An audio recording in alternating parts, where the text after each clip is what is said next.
तयार झाली आपली पाटवडी। बघा कशी छान दिसते। आमचं तिखट मध्यम असतं, त्यामुळे ते अगदी लाल भडक दिसत नाहीये, पण चवीला खूप छान लागते। आणि जे लोक नॉनव्हेज खात नाहीत त्यांच्यासाठी अतिशय उत्तम पर्याय आहे, खूप चवदार होते। हॅलो फ्रेंड्स, कसे आहात? आज मी बनवत आहे पाटवडी।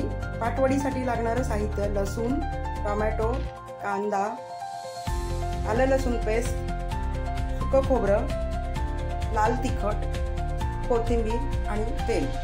इकडे मी बेसन चाळून घेतलेलं आहे 2 वाटी।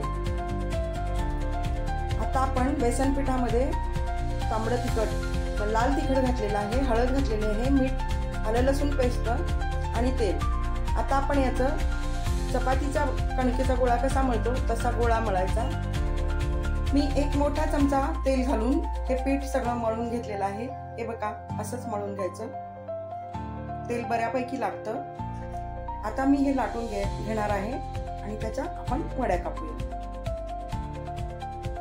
इकडे मी वडी बनवण्यासाठी लाटून घेतलेलं आहे, पीठ लाटून घेतलेलं आहे, पोळपाट भरून लाटून घेतले। आपण आता याच्या वड्या पाडूया। या पद्धतीने मी वडी कापून घेतलेली आहे। आता आपण फोडणी करूया। तेल गरम झालेलं आहे। आता मी घातली मोहरी,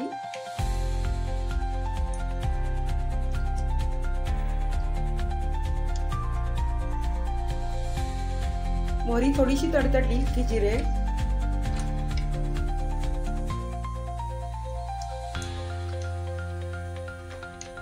हिंग,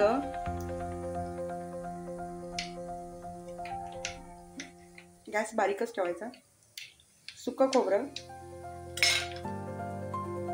लसूण,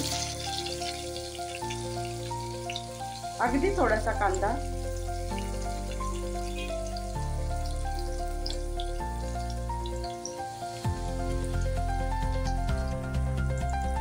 आता आपण हे छान गुलाबी रंगावर कांदा, लसूण आणि सगळं हे परतून घेऊया।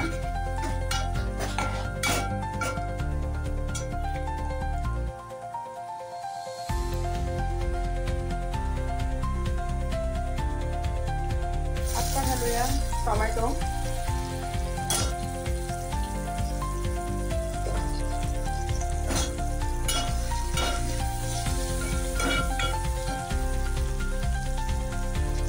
कढीपत्ता,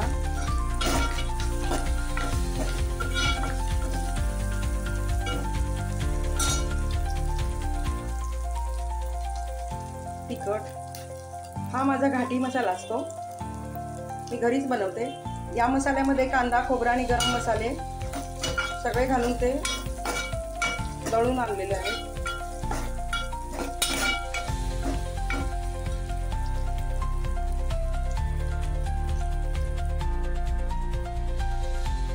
टोमॅटो मऊ झाला की आपण ज्या ताटामध्ये पीठ मळलं होतं ते पिठाचं ताट आपण धुवून घेतलं, त्याच्यामध्ये खाली पीठ राहिलेलं असतं, त्याचं पाणी करायचं आणि तेच पाणी आपण इकडं रश्शासाठी वापरणार आहोत। त्यामुळेच पाट्याच्या वडीला रश्शामुळे चव येते। आत्ता घालते गरम मसाला,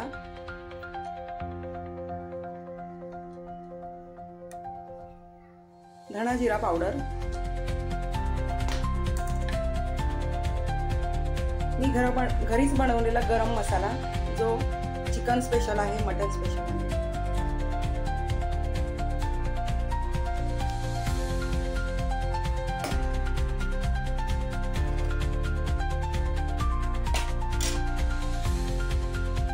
आता या रश्शाला उकळी आली की आपण त्यात वड्या सोडूया। रश्शाला उकळी आलेली आहे। आता मी त्याच्यामध्ये वड्या सोडतीये। एक एक करून वड्या सोडा, चिकटणार नाहीत।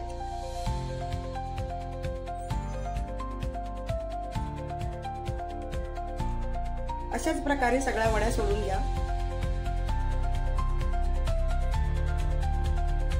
शिजून तयार झाल्या की वड्या अशा वर येतात। बेसन पिठाची पाटवडी ही पारंपरिक रेसिपी आहे, माझी आई बनवायची। आता मी घालते कोथिंबीर। पाटवडी तयार झालेली आहे। ही पारंपरिक रेसिपी आहे आणि चवीला खूप टेस्टी लागते, त्यामुळे तुम्ही बनवून बघा। कशी झाली ते कळवा. लाईक, कमेंट्स आणि सबस्क्राईब करायला विसरू नका. त्यामुळेच माझा चॅनल पुढे जाणार आहे.